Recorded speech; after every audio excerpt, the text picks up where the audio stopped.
listening to I Hate Average Podcast.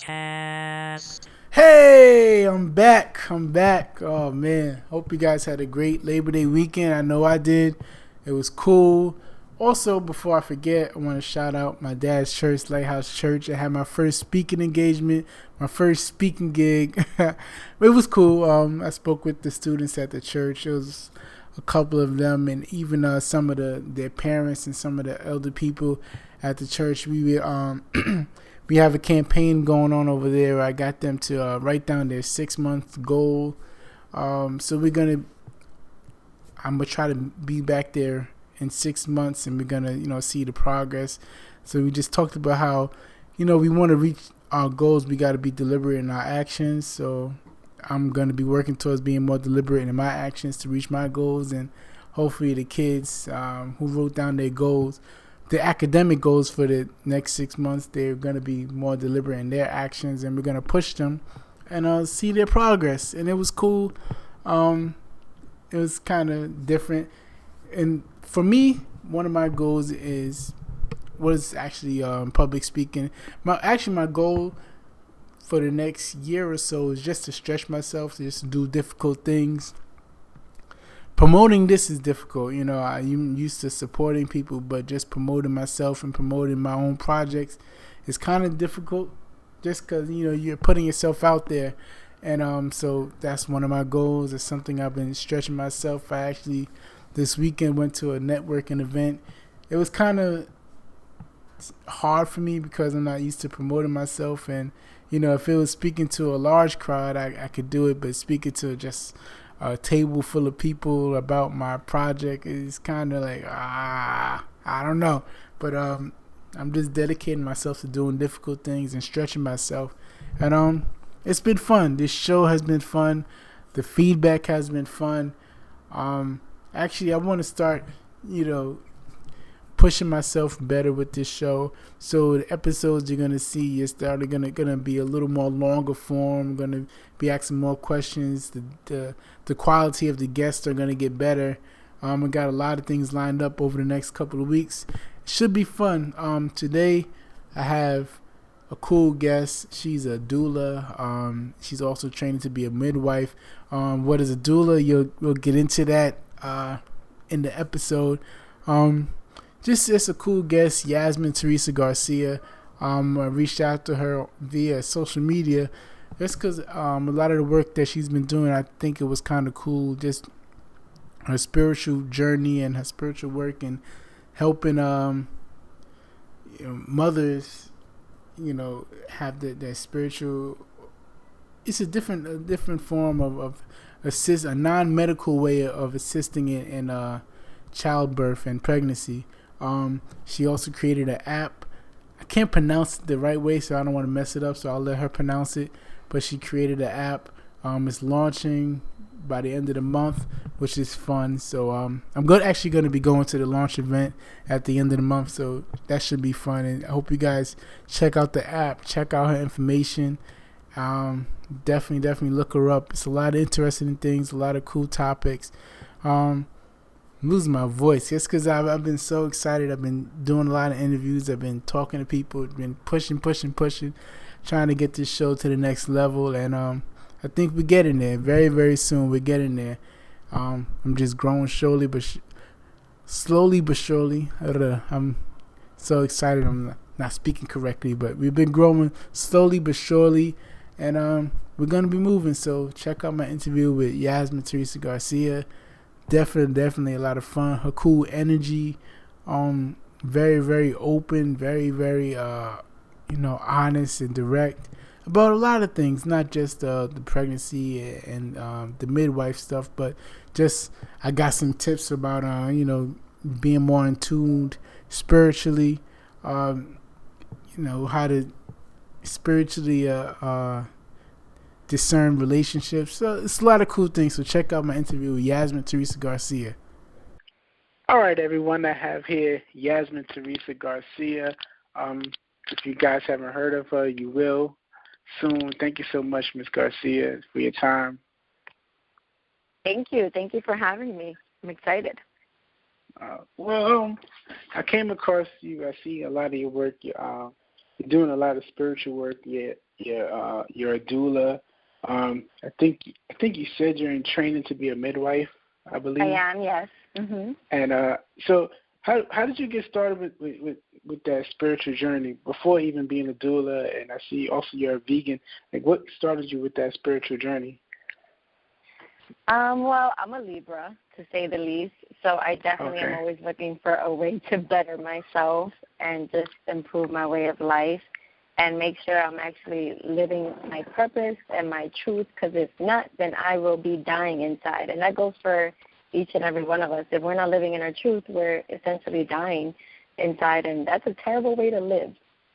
So for me, it started when I was young. I was very into health and sports. I played sports my whole life, and I was always inquisitive about my body as a female, and I wondered why we never really celebrated ourselves as women when we do so much amazing things. So I just became curious about everything, about how my body worked and what I could do to improve it.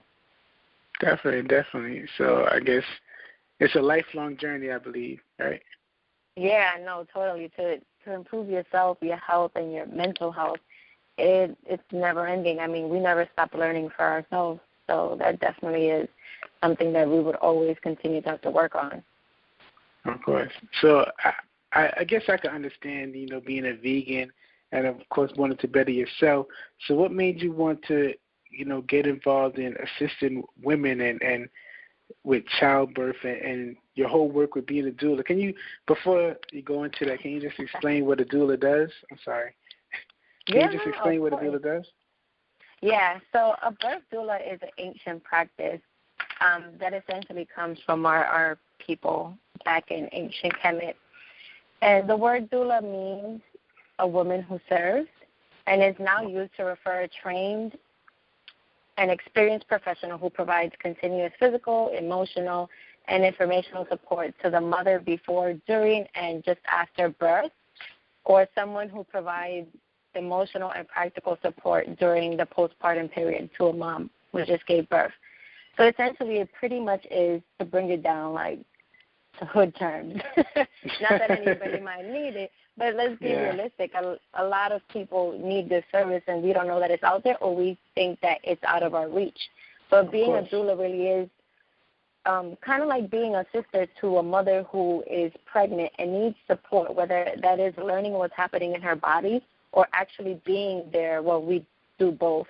We actually are there while the mom is giving birth and after, when she's home and she's recovering, and really just being an extra person that's supporting her emotionally, spiritually, and physically.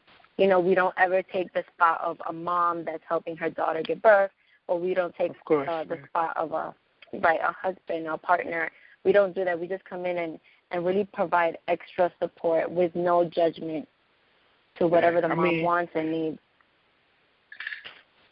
Of course, I'm sure the husbands love it because of the hormonal changes that the women go through, so they need that extra support also.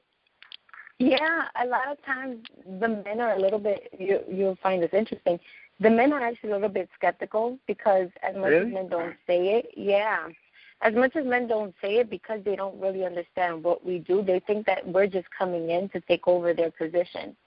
But in the contrary, we actually empower the men on how to really be there for mom, and we empower the partner, whether that is somebody's sister because maybe the girl's single or something. We empower the partner to just come in and know how to be there for mom. Because the pregnant woman, let's say, while she's in birth, during birth, she might not know how to express her wants and needs and doesn't want to really offend anybody. So we just come in there. We're the liaison. We're the organizers, and we tell the husband, this is how you're going to take care of her right now, because this is what she needs. She don't need you to be, clowning around or ignoring her. She needs you in this way, and, for every mom is different. So what we need to do a lot more is, instruct men and educate them on how we're coming in and what we're actually providing for the family entirely, not just for the mom, because essentially we help him too, right? True. Of course. So what got you started? I know you said you was exploring yourself and you was getting deeper into spirituality. So what made you go into that? What made you interested in childbirth? Yo, it was crazy. I think the moment I got my period, I was interested. I was like a 12-year-old who just wanted to know it all. And, you know, since I was a kid, I've always wanted to be a doctor. I was so into science, but I grew up in the hood. I grew up in East New York, and everything was like totally like, you're not going to make it. You don't even know anybody who's a doctor. Nobody in your family is in the medical field. Of course. You know, you're just going to get a job and live, right? But that's and of course they don't have any doulas in East New York. There's no doulas out there. I don't think so. I think there's like 3 that I can think of, and I'm exaggerating. I'm one of them. So, no, it definitely, even like sex ed in our school growing up, honestly, it didn't even exist. I remember having a clinic in my high school, but I was the one in the clinic like every month, like, yo, this is happening. You know, I actually wanted to learn from the doctors that were there, and I was just always inquisitive, but the moment I got my period, I just became super, like, interested on learning what was happening to my body and telling my friends about it. Like, so did you get your period? Did, you know, my sisters, like, what's going on in your body? Because in our culture, you know, I'm Afro-Dominican. So in our culture, we don't talk about stuff like that. We don't talk about not at all. Health, right? You don't tell, nobody sits down with a guy and tells him what's his semen versus what's his sperm. Like, you wouldn't even know it's 2 different things. Nah, so, not at all. Right? So these are things that if you teach a young adult, both a female or a male, you would empower them to have a little bit more understanding in their body, and maybe that could prevent a lot of, you know, unnecessary things that they weren't planning, like having babies so young. If you know how your body works, if you know how your period works, ovulation, if a guy knows that about a girl in high school, you know, these things will kind of would really be a benefit for us as a community. Sure. Not to prevent birth, no, but to know that you have the power to plan your life a little bit better if you wanted to. Of course. So you just as you grew older, you just started delving more and more into it, and you just got more involved. I did. I just did so much more research, and I initially knew that I wanted to become a midwife. I knew I wanted to be a doctor, and I was like, midwife is definitely going to be the thing that I end up doing because I loved working with babies. So when I was in junior high school, like 2 of my friends had gotten pregnant, and I was like 12 years old in high school, and these girls were pregnant, and I am, you know, the teachers, I saw how everybody treated them, so I took initiative and was there for them, supported them, did research for them, and I would, like, come to school like, did you know about this? Did you know you have to make this decision? It was the weirdest thing. But I was so interested and fascinated by it. And when I was in high school, my oldest sister got pregnant. She was pretty young. She was like 20, 21. She got pregnant, and I was 16 at the time, so I realized that she wasn't getting a lot of information from her provider either, and she had opted to get a C-section and all these things, and I was like, well, why? You know, let me do some research on what's the deal, like what options you have, and it kind of really stems from there, like just how good I actually, you know, did with providing these females with information. I said I could do this for a living. And that also came with being obsessed with the TV shows like The Birth Story on TLC and the ER shows. So I did research on, is it possible? How can I become a midwife? And then I came across being a doula. And I was like, shit, people do this. Sorry, I don't know if I can curse. But you can curse. It's fine. Yeah, so I found out that people did this for a living, that people were doulas. Initially in our culture, we did this because we did it for the women in our families, and we did it for the women in our community. And we were very centered when it came to women issues. As a community, as Black people, we have always been there for each other. We've always been unified because we had nothing else to rely on. We had nobody else to rely on. So we were the best at being doctors and engineers and midwives. And then the industry of hospitals came in, and a lot of that was taken away. Being a midwife is illegal in most states in the U.S. right now. So that just shows you kind of what the business of hospital has done to this country in general. And so I just realized being a doula was a career. I became a doula. And now I'm in the process of becoming a midwife because I figured as a doula you gain experience just being at the birth and supporting women and their families. Definitely. So why do you think the business of healthcare and hospitals, why do you think that they're so against like the spiritual or the natural birth? Why do you feel that they're so against that? I don't know. You think the surgeons listen? I hope not. To be honest, it really does a lot of time come down to money. It's like, what are you going to benefit off of a people who's doing good or off of a people who's doing bad and just paying you to make them feel good? Wow. You know, and a lot of times, again, for instance, this was something that was centered within only the women in our communities, and they learned this from each other. It was passed down from, generations to generations. Nobody was really going to school to become a midwife, for instance. This is something that women practiced so much that they became geniuses at it, and they became, experts at it. And then you have the industries that are coming in that is most likely a male-dominated industry, the hospital industry. They came in and they were like, nah, we could profit off of that. We could put it in a box. We can make people go to school for it. We can, limit and regulate everything that they have to do to become it. So it kind of, it separates a community of who can do it and who can't do it. It's politics. When you think about it, it's all about the money. That's true. So also, I see you seem to be an advocate for the water birth. Can you explain that and tell me why? Well, yeah, I'm huge on when it comes to water birth. For me, I'm a child of Yemaya. She's the goddess of water and all bodies of water of the Yoruba tribe, which is an ancient African spiritual practice. And for me, I just always found water to be very therapeutic, whether that is drinking it, whether that is when you're taking a shower, a bath. That is something that exists. It's called hydrotherapy. And I've known for as many years as I've seen water birth, whether that was in person or via video, mothers just have always been more relaxed. And if you ever have heard stories of athletes who have gotten injured, a lot of times they train in water because exercising in water, you don't have all that constant pressure on your body, on your, your bones or your muscles aren't like hitting a pavement. And there's just more power. I don't know how to explain it. Like there's more strength in your body above, in the water, and you're not feeling too much of the pressure outside being in gravity. So mothers just tend to have a calmer birth because of its therapeutic ways. And also, when you think about having your skin dry versus having it moist, which one is more painful? Like, what cracks is when it's dry. It's dry. So I've always, for me, scientifically speaking, I'm like, so that means if a mom's vajayjay is underwater, wouldn't it be easier for it to kind of stretch out if it's already moist and, water is on it versus it being dry in the cold, open air? You're right. You're absolutely right. And I don't think they use any lubrication, right? There's nothing. You said lubrication.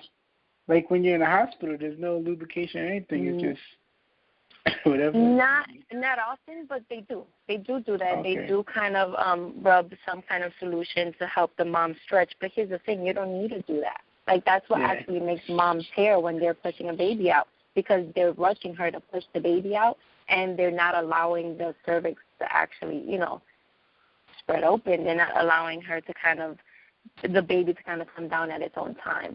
So, water birth is the best option a lot of times.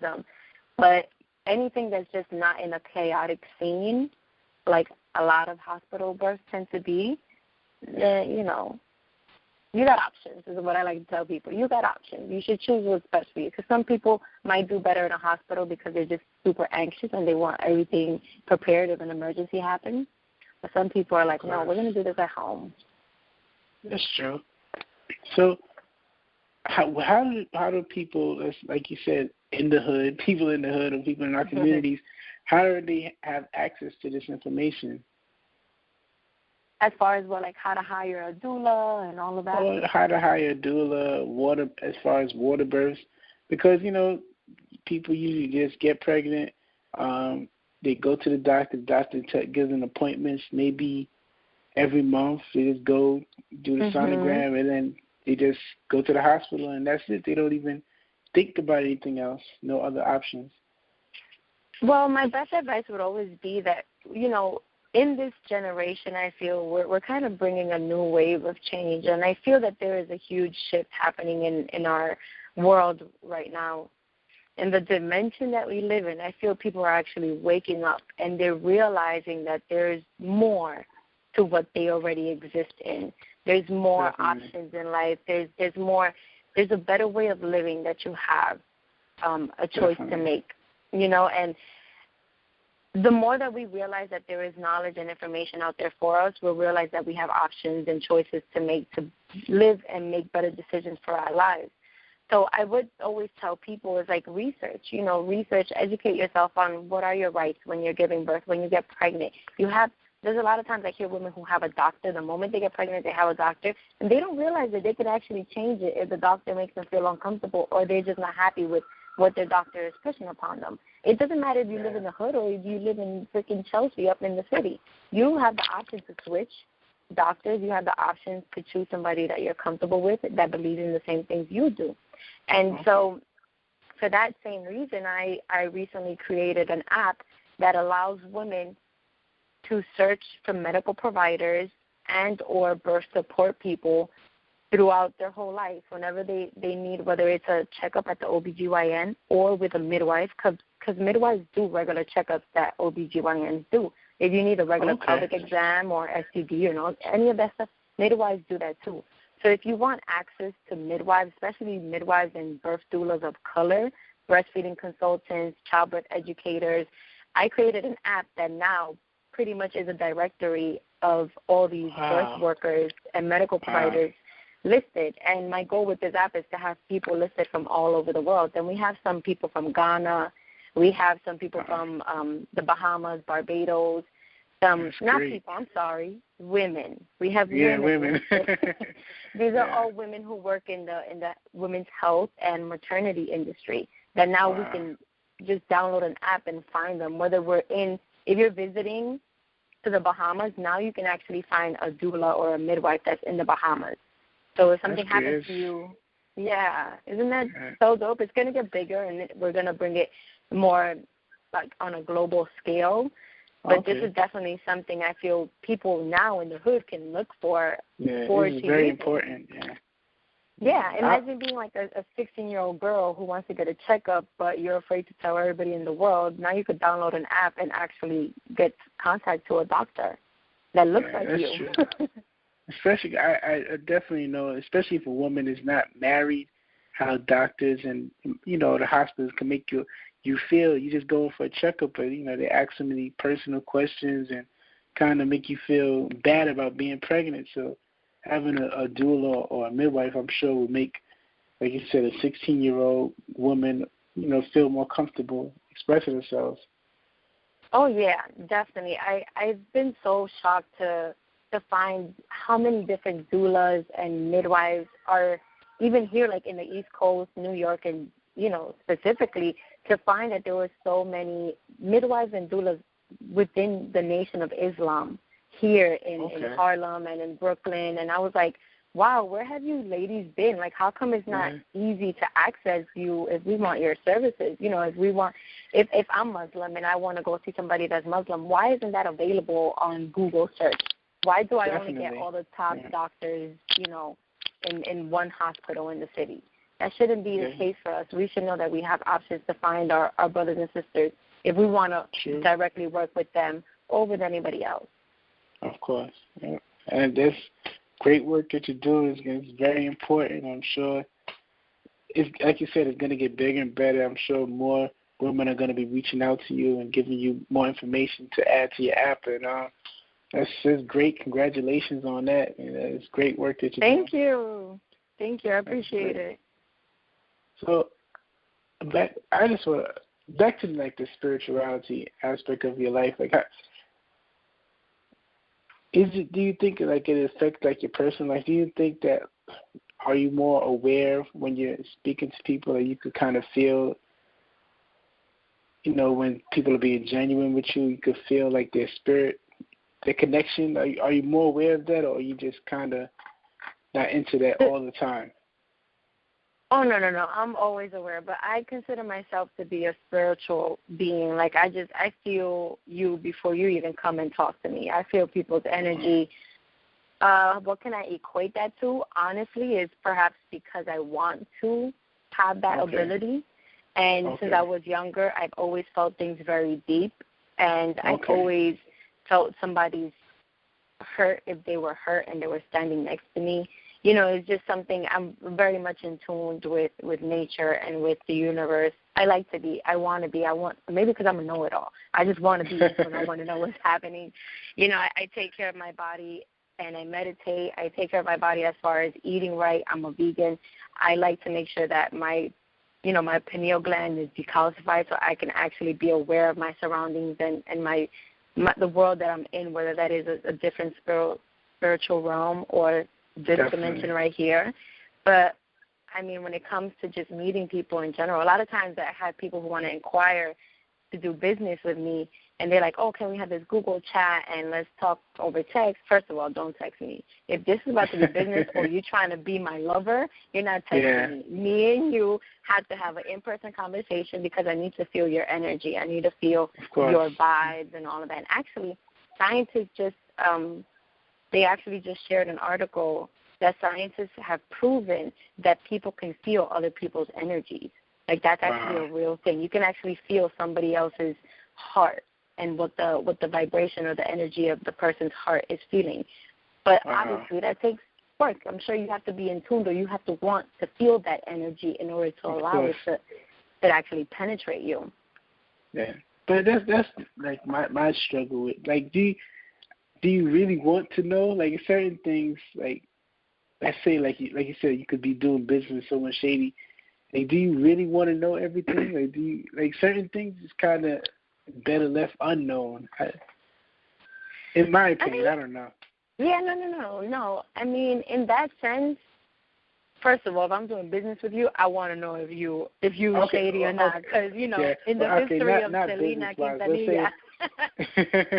Let's say a personal relationship. Let's say, you're on East New York and a guy is trying to talk to you.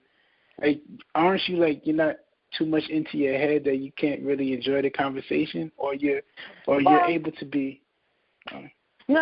I'm definitely able to still be present. Don't get me wrong. Okay. It's not something that I'm like, I'm going to sit down next to you and I'm going to just smell you out and then I'm leaving. No, because a lot of times people come into a situation guarded.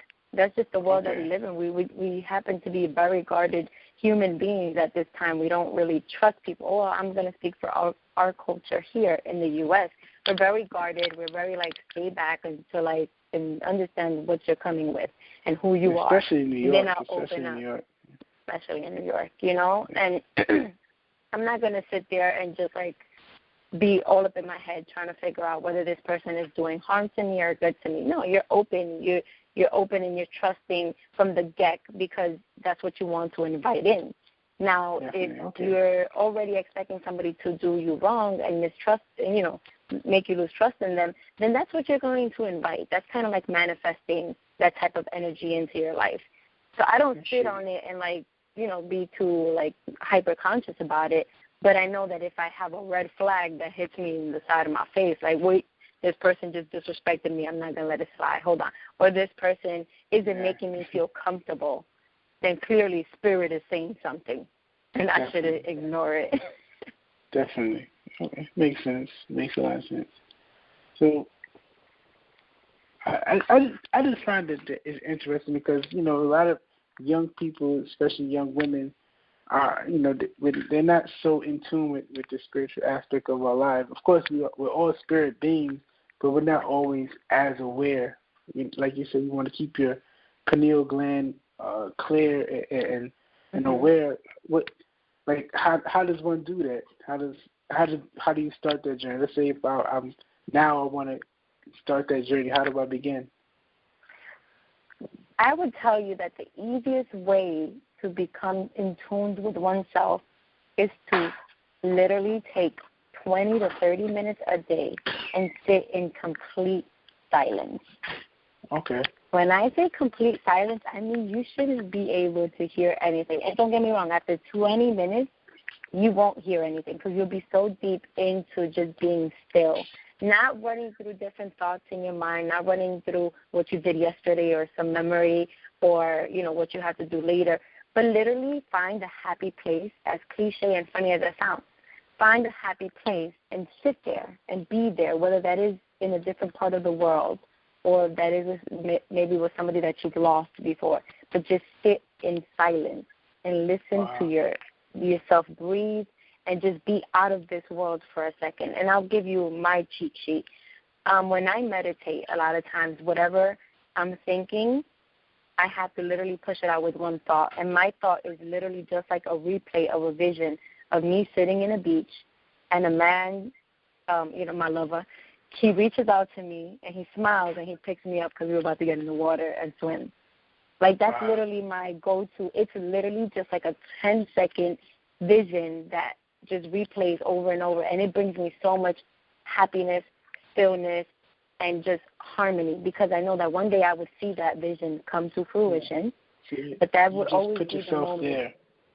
Yeah, like you literally put yourself there. That is your happy place, and you allow yourself to almost find yourself in a different dimension, and that gains you some kind of power of your spirit and your soul that a lot of times we're afraid to even reach because we want to be in control, and it's not always a good thing because we're only living in this body right now. We don't know where we're going after this. That's true. Definitely. You just have to make the choice to be positive or negative. That's up to you. Of course. You're right. Of course. And have you heard stories of people meditating but having negative thoughts in meditation? Yeah, of course. I mean, I myself, I've done yoga before, and I'm sitting, the yoga class is good. I'm in my happy place, then all of a sudden I think about, oh, snap, I have to go home, or I have to go to this place, and it's a terrible situation that I'm about to walk into. But then again, you come back to that thought, like, nah, man, this is my moment. Because it really helps you with your mental health. It really helps you. A lot of times also being more in tune with yourself does have a lot to do with the food that you eat. The foods that we eat alter our state of mind, and it alters our health. So you just put that 2 and 2 together and figure if what you're eating is making you better or worse, both mentally and physically. Wow. Yeah, absolutely right. It's a lot. We got a lot of work to do. Well, I know I do. I have a lot of work to do. And we all start somewhere, let me tell you. Yeah, and I appreciate your insights. So how can people, get more involved with the app and get more information on you? And Yeah, totally. So everybody, if they want, they can follow me on Instagram. My Instagram name is Y the Garcia. So that's YTHEGARCIA, Y the Garcia. And my app name is available for download on Apple and Google Play Store right now. The name of the app is IBIOP. It's IBIOP. Actually, now that I'm on here, just to invite everybody, you are located in the Bronx, right? Yes, I am. Yes, through. We're going to have a launch party this September 29th at 6 p.m. to 10 p.m. up in Harlem at the Raw Space Art Gallery. Okay. And it's a free entry. We're going to have happy hour cocktails, specials, and we're going to have like hors d'oeuvres, vendors, and networking. So everybody who has a business or wants to start a business and wants to just meet people doing business, make sure you bring your business card and your info. And if you guys want also my website, you could just go to my website. It's ythegarcia.com. Okay. And that's it. So much fun. Thank you for your information. Thank you for your insight. And good luck with everything. And I'll see you on the 29th. Thank you. Yes, I appreciate it. Yes, come through. Bring your friends. Bring anybody you know who's pregnant and your business card. Definitely. I will. All right. Have a good night. Thank you so much. You too. Blessings. Thank you. There you have it, guys. That's my interview with Yasmintheresa Garcia. Like I said, told you she was cool. A lot of great information, a lot of cool information. Her passion is contagious. Very, very great spirit. A lot of knowledge dropped. especially some things I need to take away and try for myself, some things I need to take a look at. Very interesting. A lot of information that people, don't take advantage of. A lot of people don't do the research when they are pregnant, or a lot of different health situations or medical situations that we just don't consider, and we don't think about various options of dealing with it. And that's why I felt she was important to have on the show. Also, I want the show to be people of various passions. Usually we listen to podcasts about people who's doing like the popular things like rapping or singing or acting and things of that nature, but there's a lot of people who have passions in other areas that we don't even take a look at. There's people who have passions in making gardens in this around the city, and I want to interview people like that. There's people who have passions or on preaching. A lot of people who have passions on writing writing sentences on subway trains, different things, different passions. And that's why I named the show I Hate Average Podcast, where we want to talk about topics that are not normally discussed, just people who are, have various passions on, and I want to discuss and dissect how they came to have that passion and why they're working on various projects. And she definitely epitomized that type of guest, and she epitomized that a different type of passion. We don't see people who are that passionate about pregnant women, and she didn't even discuss about being passionate about her own pregnancy. She has a passion on helping women and giving women knowledge and helping them reach their potential and see different various options on their health situation. And I think it's cool, and that's what I want to bring to the table. That's the type of guest I want to. So if you have other people who have interesting passions out of the norm, then of course you can email me, and then I'll try to have them on the show. The email is show@averagej.com. Once again, the email is show@averagej.com. And even if you have more questions that you want to reach out to this particular guest, then sure to reach out to us via email, or any past guests, you could reach out to us via email. Or if you have any comments or questions or anything you want to say to us, you could reach out to us via email. Of course, continue to rate and review, subscribe on iTunes, rate and review on iTunes, just to help the algorithm out, push us up there. I think that would be pretty cool. Also, shout us out, tell your friends, tell other friends, tell family members. Just, check out this podcast. It's a little different. We talk about different subjects, sometimes humorous, sometimes serious, sometimes a little bit of both, sometimes political. Just it's just different. Something that's, I want to have discussions that are not normally talked about on other podcasts or other media outlets. So I Hate Average Podcast. That's the outlet for that. So definitely check us out. Check us out on all our social media. I Hate Average JAY. I changed my Instagram, so the Instagram now is just I Hate Average Podcast. Just the way it's way I said is the way it's written on Instagram. I Hate Average Podcast. Follow us on Snapchat and Twitter. It's I Hate Average JAY. And thank you guys for continuing listening. Thank you guys for the support. And once again, thanks again to Yasmin Garcia. Great episode, great information. And I'll see you at the launch event. Talk to you guys next week.